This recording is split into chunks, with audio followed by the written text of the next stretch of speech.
Bab ini adalah bab pertama untuk materi kesetimbangan kimia dan hasil kali kelarutan, di mana kita akan membahas mengenai kesetimbangan dinamis. Dan kalian bisa cek halaman saya di unacademy.com/user/rahma.muyas. Oke, yang pertama kita bahas adalah kesetimbangan dinamis. Kesetimbangan itu terjadi di dalam reaksi bolak-balik saat laju reaksi maju dan reaksi balik itu sama. Jadi saat laju antara reaksi maju dan reaksi balik itu sama. Nah, reaksi maju itu adalah ketika reaktan A plus B ini bereaksi menghasilkan produk C plus D. Sedangkan reaksi baliknya adalah ketika produk C plus D ini bereaksi kembali menghasilkan reaktan A plus B. Kita sebut yang A plus B menjadi C plus D itu kita sebut reaksi maju, dan CD menjadi AB itu kita sebut reaksi balik. Nah, kesetimbangan ini terjadi ketika laju atau kecepatan pembentukan CD dan kecepatan pembentukan AB itu sama besarnya. Untuk kesetimbangan dinamis, itu yang dimaksud dengan dinamis adalah ketika reaksi maju dan reaksi balik ini terjadi secara bersamaan dan terus-menerus. Nah, ketika suatu reaksi bolak-balik itu mencapai kesetimbangan dinamis, konsentrasi tiap senyawa di dalam kedua sisi ini nilainya konstan, jadi udah tidak berubah-ubah lagi.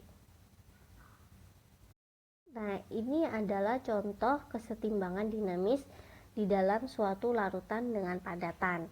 Jadi kita misalkan ini ada beker gelas yang berisi larutan natrium iodida NaI solid. Di padatan dia punya padatan NaI solid, dan kita tambahkan larutan NaI.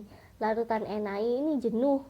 Jadi dalam artian dia tidak akan reaksi lagi, atau larutan ini memiliki kandungan NaI yang maksimum untuk suhu ini ya. Suhu ini kita itu enggak relevan untuk suhunya berapa.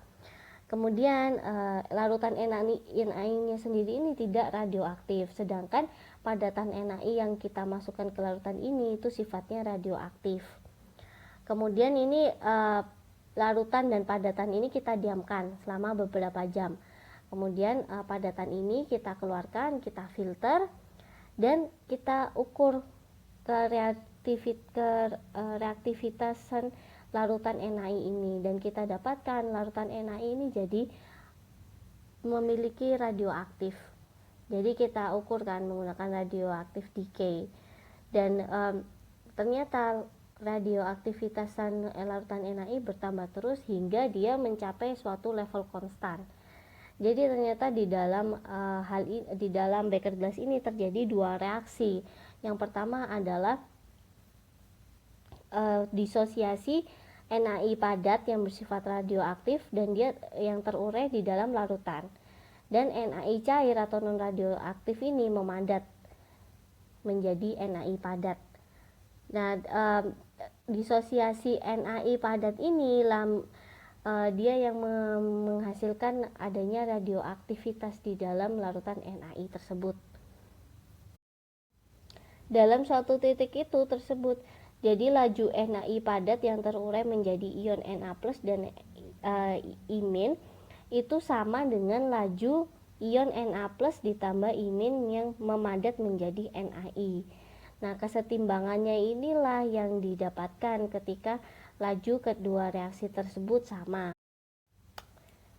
Dan kita dapatkan reaksi kesetimbangannya NaI+, dia terdisosiasi menjadi Na+ dan imin, dan Na+ dan imin memadat menjadi NaI. Kemudian contoh yang kedua, ini kita punya suatu CH3I radioaktif. Jadi kita punya metil iodida radioaktif dan metil iodida non radioaktif. Kita dapatkan ini dengan mereaksikan iodida dengan metil iodida yang dibuat di sini itu radioaktif, sehingga kita dapatkan metil iodida radioaktif. Nah, di dalam kompartemen ini kedua senyawa ini kita pisahkan dengan satu dinding ya, dinding buatan. Dan kita diamkan selama beberapa jam. Walaupun tidak ada perubahan senyawa atau tidak ada perubahan volume di antara keduanya, setelah kita ukur metil iodida yang non radioaktif ini, kita ukur ternyata dia menjadi radioaktif. Kenapa kok hal ini bisa terjadi? Jadi ternyata metil iodida ini di kedua kompartemen ini sama-sama menguap, dan radioaktif metil iodida dia menguap dan kemudian terdifusi ke sisi B ini, sisi B di sini, dan terurai di dalam sisi B. Sedangkan metil iodida yang non radioaktif dia juga menguap dan terdifusi ke sisi A, dan dia terurai di sisi A, sehingga setelah beberapa jam didiamkan, maka larutan yang awalnya non radioaktif ini akan menjadi radioaktif.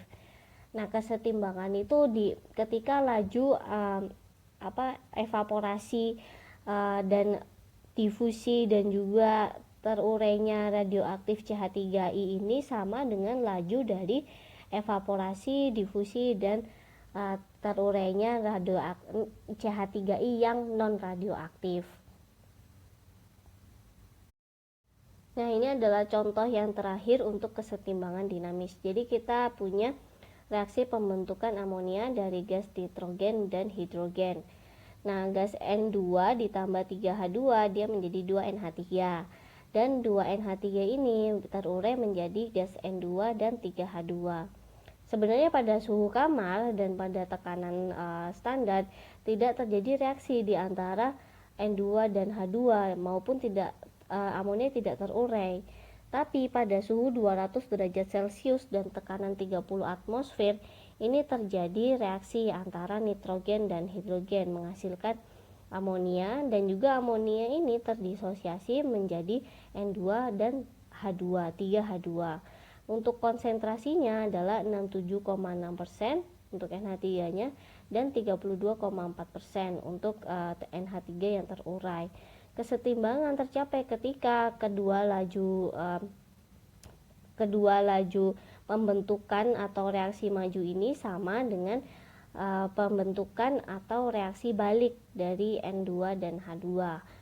Untuk itu kita buat agak lebih mengerti, kita lihat grafiknya. Jadi kita punya grafik antara kecepatan dan waktu. Di sini kita lihat pertama adalah V1, kita punya V1 di mana itu merupakan kecepatan reaksi zat reaktan, dan kita punya V2 yang merupakan kecepatan reaksi produk. Jadi di dalam kesetimbangan dinamis, zat reaktan ini saling bereaksi terus untuk menghasilkan produk, dan produk juga bereaksi terus untuk menghasilkan reaktan. Jadi V1 dan V2. Kesetimbangan tercapai ketika laju antara keduanya ini sama, V1 dan V2. Dan inilah diperoleh saat kesetimbangan, dimana ketika saat kesetimbangan diperoleh ini konsentrasi dari senyawa itu konstan, sudah tidak berubah. Jadi laju reaksi yang membentuk produk dengan laju reaksi yang membentuk reaktan itu sama, maka diperoleh suatu kesetimbangan yang dinamis karena dia berlangsung terus menerus. Dan cukup sampai situ aja untuk materi dari kesetimbangan dinamis ini sendiri. Nanti di bab kedua kita akan mempelajari variabel-variabel apa saja yang mempengaruhi arah dari kesetimbangan. Untuk itu langsung saja kalian klik bab 2, dan jangan lupa sebelum itu kalian klik like dan share video ini setelah kalian selesai menonton. Terima kasih dan sampai jumpa.